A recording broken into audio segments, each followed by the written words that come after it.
Hello বন্ধুরা, আসসালামু আলাইকুম। আজকের ভিডিওতে আপনাদেরকে স্বাগতম। আজকের ভিডিওতে আমি আপনাদেরকে দেখাবো কীভাবে আপনারা একটা এসএমএম প্যানেল ওয়েবসাইট বানাবেন সম্পূর্ণ নিজে। একটা ডোমেইন হোস্টিং কিনে সম্পূর্ণ নিজের একটা এসএমএম প্যানেল ওয়েবসাইট আপনি নিজেই তৈরি করবেন। সো কথা না বাড়িয়ে চলুন ভিডিওটি শুরু করা যাক। আজকে আমরা এরকম টাইপের একটা এসএমএম প্যানেল ওয়েবসাইট তৈরি করব, কিন্তু সেটা নিজের একটা হোস্টিং ডোমেইন কিনে তারপরে। সো বন্ধুরা, আজকের ভিডিওতে আমি আপনার সঙ্গে একটা হোস্টিং প্ল্যাটফর্মের পরিচয় করাই দিই। সেটা হচ্ছে সাইটগ্লাইডার হোস্ট। লিঙ্ক অবশ্যই ভিডিও ডিসক্রিপশন বক্সে রয়েছে, অথবা গুগল সার্চ করলে পাওয়া যাবেন host.siteglider.com। ওকে, সো আমরা আজকে এদের সর্বনিম্ন এরটা হচ্ছে মূলত সর্বনিম্ন কম দামে ভালো মানের হোস্টিং প্রোভাইড করে। সো আপনি চাইলে এদের থেকে ডোমেন হোস্টিং নিতে পারেন, এবং আমরা এরকম টাইপের একটা ওয়েবসাইট তৈরি করবো। সো ডোমেন হোস্টিং নিয়ে যে কোনো কিছুই করতে পারেন এইখান থেকে।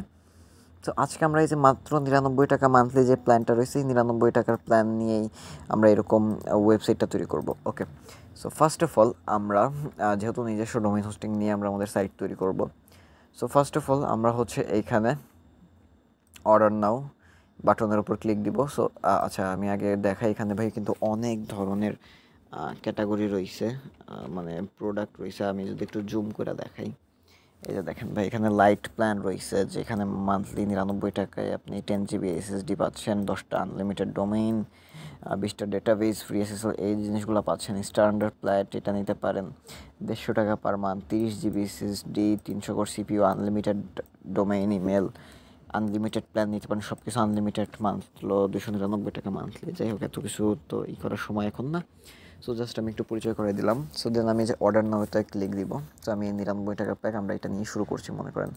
সো আপনি চাইলে যে কোনো ডোমেইনই করতে পারেন। সো আমি এখানে একটা .top ডোমেইন নিচ্ছি, যেটার দাম হচ্ছে অনেক কম এদের কাছ থেকে। সো আমি এখান থেকে ওকে ওকে KSTime.top, এই দেখেন এই ডোমেইনটার দাম মাত্র 200 টাকা। 200 টাকার ডোমেইন, বুঝেন ভাই? ওকে, সো এই যে দেখেন এইখানে হচ্ছে আমি যদি আরেকটা জিনিস দেখাই, সেটা হচ্ছে আমাদের যে হোস্টিংয়ের প্ল্যান, এটা যদি পার মান্থ নিই, তাহলে আমার পার মান্থ দিতে হবে হইতেছে 99 টাকায়, যে এইসব ফ্যাসিলিটিস থাকবে আর কি। আবার আমি যদি পার ইয়ার নেই, তাহলে দেখেন আমার এইখানে দিতে হবে, যদি আমি পার ইয়ার, আমি যদি একটু ক্যালকুলেটরটা যদি আপনাদের সামনে যদি ওপেন করে দেখাই, প্রতি বছর আমি প্রতি মাসে 99 টাকা করে দিই, তাহলে আমার পার মান্থ লাগতেছে হচ্ছে আপনার 1188 টাকা। কিন্তু আমি যদি একবার এদের কাছ থেকে 1 ইয়ারের জন্য দিই, তাহলে দেখেন 990 টাকাতে পার 1 ইয়ারের জন্য হয়ে যাচ্ছে। সো আমার মনে হয় এটাই ভালো, কিন্তু আমরা আজকে 99 টাকা এটাই নিব। দেন কন্টিনিউর উপর একটা ক্লিক দিব, এরপর হচ্ছে ডিএনএস ম্যানেজমেন্টের উপর একটা ক্লিক দিব, যেহেতু এটা ফ্রি দিতেছে ওরা। সো এই যে দেখেন মাত্র 299 টাকা আমরা আমাকে নিজস্ব ডোমেইন হোস্টিং কিনে নিলাম। অবশ্য ডোমেইনটা কিন্তু আমি 1 বছরের জন্য কিনছি, 200 টাকা কিন্তু 1 বছরের জন্য, কিন্তু হোস্টিং প্ল্যানটা আমি মান্থলি কিনছি। আপনি চাইলে 1 বছরের জন্য কিনে নিতে পারেন, তাহলে মনে হয় আপনার 1200-1300 টাকা একবারে ফুল পাই যেতেছেন। বাহ, ভালো একটা অফার কিন্তু। যাই হোক, এখন আমি চেক আউটের উপর একটা ক্লিক দিব।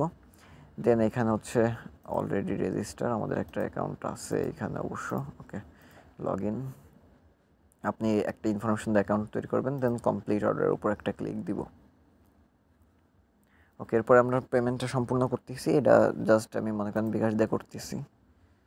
এই নাম্বারে ট্রানজ্যাকশন আইডি দিয়ে ভেরিফাই করবো আর কি, মানে না, এই যে এই নাম্বারে টাকা পাঠায় 200 টাকা, এখানে সব কিছু লেখা আছে সেন্ড মানি। ওকে,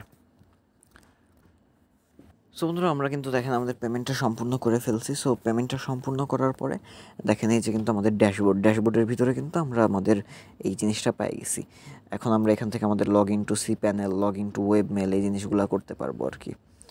সো এই যে এইটা কিন্তু কমপ্লিট। আমরা এখন যদি আমাদের লগ ইন টু cPanel-এর উপর যদি চাপ দিই, তাহলে দেখবেন যে আমরা আমাদের cPanel-এর ভিতর লগ ইন হয়ে যাচ্ছে। বা আমরা যদি প্যাকেজের ভিতরে যদি প্রবেশ করি, তাহলে দেখবেন এই যে এখানে আমাদের cPanel-এর পাসওয়ার্ড, এই জিনিসগুলো দেখা যাবে। আমি অবশ্যই একটু হাইড করে দিচ্ছি, আপনাদের আপাতত দেখাইতেছি না, সো প্রাইভেসি ইস্যু।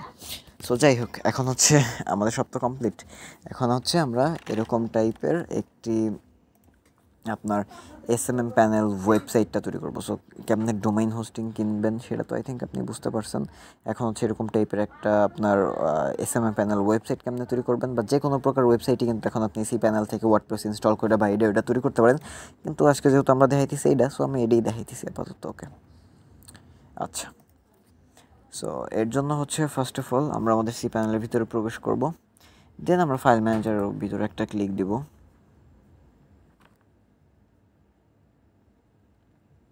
ফাইল ম্যানেজারের ভিতরে একটা ক্লিক দিব। এরপর আমরা পাবলিক আন্ডারস্কোর HTML এর ভিতরে প্রবেশ করব। এখানে কিছু ফাইল যদি থাকে আপনি ডিলিট করে দিন, না থাকলেও সমস্যা নেই। আপলোডের উপর একটা ক্লিক দিব। দেন এখানে হচ্ছে আমরা আমাদের যেই ফাইলটা রয়েছে আমরা আমাদের এটা সুন্দর করে আপলোড করে দিব। মানে এটা হচ্ছে আমাদের ওয়েবসাইটের স্ক্রিপ্ট আর কি, SMM প্যানেল ওয়েবসাইটের স্ক্রিপ্ট।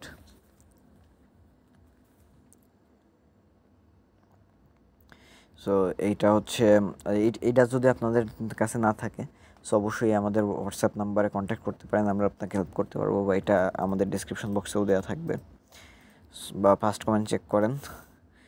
আচ্ছা, এখন আমরা হচ্ছে এটা এক্সট্র্যাক্ট করবো, মানে এই ফাইলটা আর কি।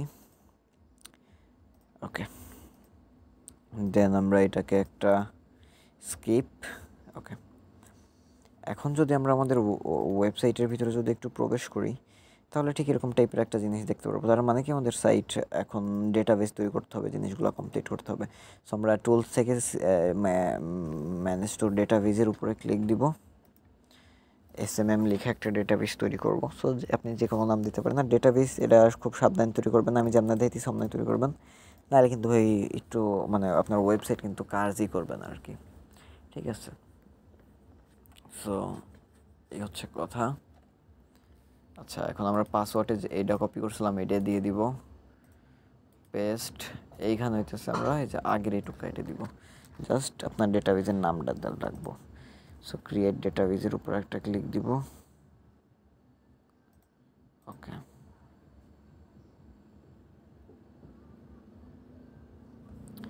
আচ্ছা,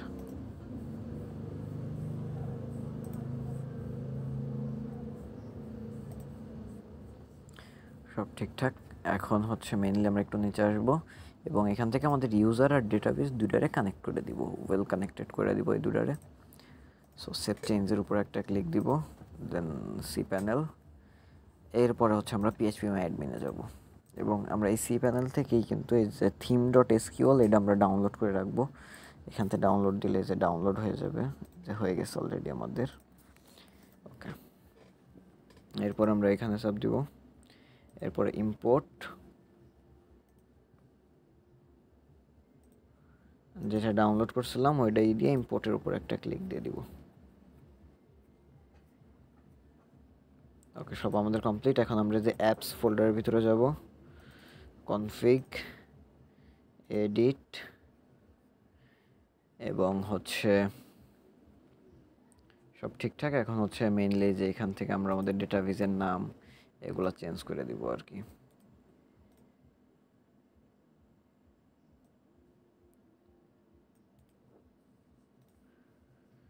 আমরা এই যে এই জিনিসটা ভাই খুব সাবধানে করবেন, এটা কিন্তু কোডে হাত দিতেছি আমরা।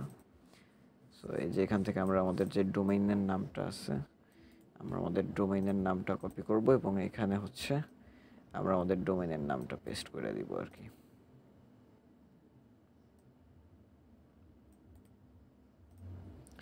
সেভ চেঞ্জের উপর এখন একটা ক্লিক দিব।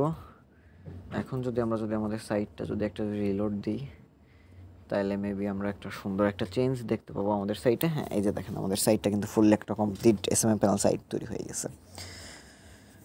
সো আজকে আমরা দেখাইলাম যে এইভাবে এরকম টাইপের একটা SMM প্যানেল ওয়েবসাইট কেমনে আমরা তৈরি করতে পারি আর কি। সো এটাই আজকের ভিডিওটা এই পর্যন্তই, দেখা হবে নতুন আর একটা ভিডিওতে। সো দেখলেন আজকে কেমনে নিজের ডোমেইন হোস্টিং থেকে এগুলা তৈরি করা যায়। সো আল্লাহ হাফেজ।